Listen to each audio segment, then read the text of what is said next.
Bonjour à toutes et à tous, bienvenue dans notre cuisine. Julie, conseillère Thermomix depuis maintenant plus de 6 ans. Marie-Belle, conseillère Thermomix depuis 8 ans. 8 ans déjà. Alors, c'était très bon le goûter, on s'est régalé de délicieux cookies, mais voilà, on est vite arrivé au dîner. Et qu'est-ce qu'on prépare aujourd'hui pour le dîner, Julie? les enfants ont demandé de la purée. De la purée, Alors, mais par contre, ils veulent aussi de la viande et des légumes. Eh ben oui, chez moi, ils demandent des légumes. Eh ben, on les refait pas. Mais c'est sympa. Sauf qu'en temps normal, j'aurai 3 casseroles. Et ben moi, je vais en faire que dans un Thermomix. Et je vais pouvoir me consacrer aux devoirs des enfants, qui sont très demandeurs aussi. Donc, on va partir sur la recette du livre de base de la purée de pommes de terre. C'est un basique, mais incontournable. Il nous demande d'abord d'insérer le fouet. Le fouet qui va vous servir à faire des émulsions et tout ça, il va vous servir aussi à faire vos purées directement dans le fond du bol. Ensuite, il nous demande de mettre 1 kg de pommes de terre. Imaginons qu'on est une famille nombreuse ou qu'on a beaucoup de personnes attabler, on peut évidemment augmenter le nombre de pommes de terre en utilisant le Varoma. Les pommes de terre ont été coupées en rondelles pour éviter que le fouet ne saute. Il nous demande 1 cuillère à café de sel. Si vous avez une intolérance au sel ou un régime alimentaire pauvre en sel, vous pouvez aussi remplacer par du céleri déshydraté qui vous permet de remplacer le sel de façon naturelle. On va rajouter ensuite 300 à 400 g de lait. Moi, je vais mettre 350 g.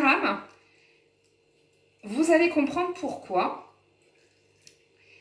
Je vais adapter la recette pour pouvoir faire une cuisson combinée. On va insérer le couvercle et le gobelet doseur. Alors pour le coup là, on va pas mettre le gobelet si j'ai bien compris. Et ben voilà, pourquoi? Parce que moi j'ai envie de cuire aussi des légumes et de la viande. Pour ma part, j'ai fait mariner des côtes de porc dans la sauce soja avec un petit peu de miel, avec un petit peu d'huile, un peu de citron et des épices que je vais mettre directement dessus. On n'oublie pas de laisser un trou au milieu pour que la vapeur puisse se diffuser.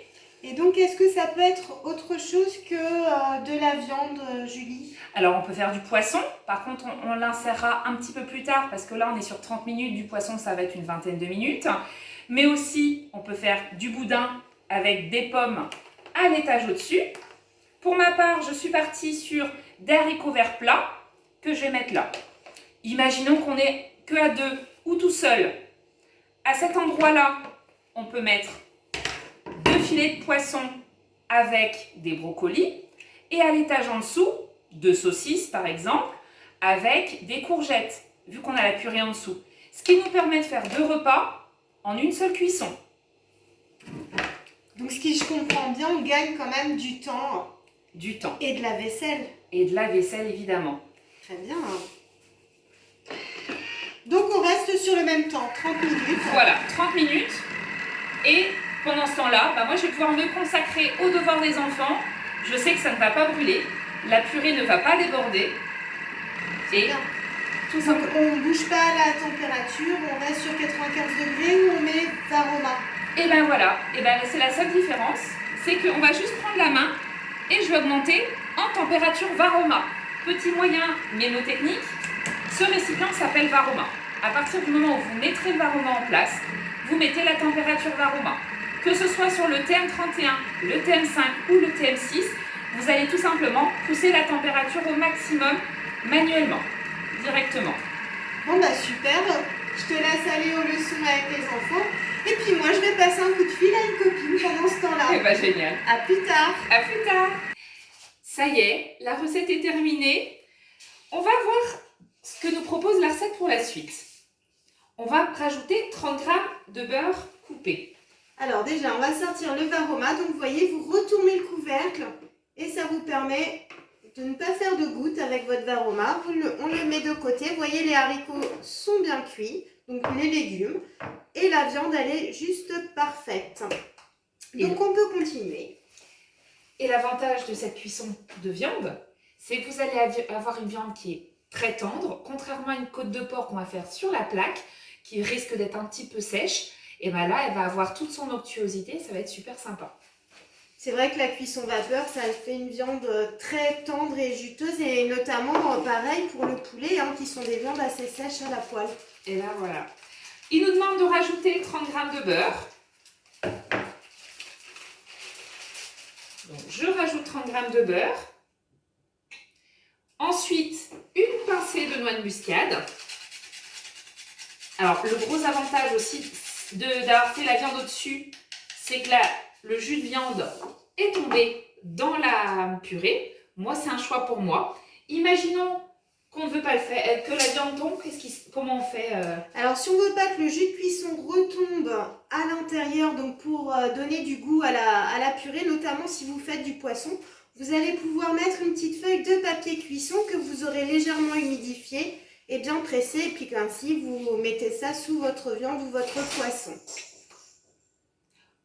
Il nous demande d'insérer le couvercle et le gobelet doseur. Donc, je vous rappelle qu'on a toujours le fouet. Et là, on va mixer, vitesse 4, la purée. Et toujours, comme tu disais, Marie-Belle, tout à l'heure, eh ben, ça fait une économie de vaisselle. Là, on aurait utilisé le moulin à purée de grand-mère. Tout à fait. Une casserole pour cuire les pommes de terre, le presse-purée pour faire la purée et le saladier pour la récupérer. Donc, ce qui est avantageux aussi avec le Thermomix, c'est que si on l'aime bien onctueuse, cette purée, eh bien, on va jusqu'au bout du mixage. C'est ce qu'on a fait aujourd'hui. Voilà, nous on l'aime assez onctueuse, mais si vous aimez les morceaux, vous pouvez tout à fait mixer moins longtemps et moins fort. Bah, écoute, merci beaucoup pour cette jolie recette. On a passé un bon moment et puis maintenant, on n'a plus qu'à passer à table. On va se régaler. Bon appétit! Merci, bon appétit!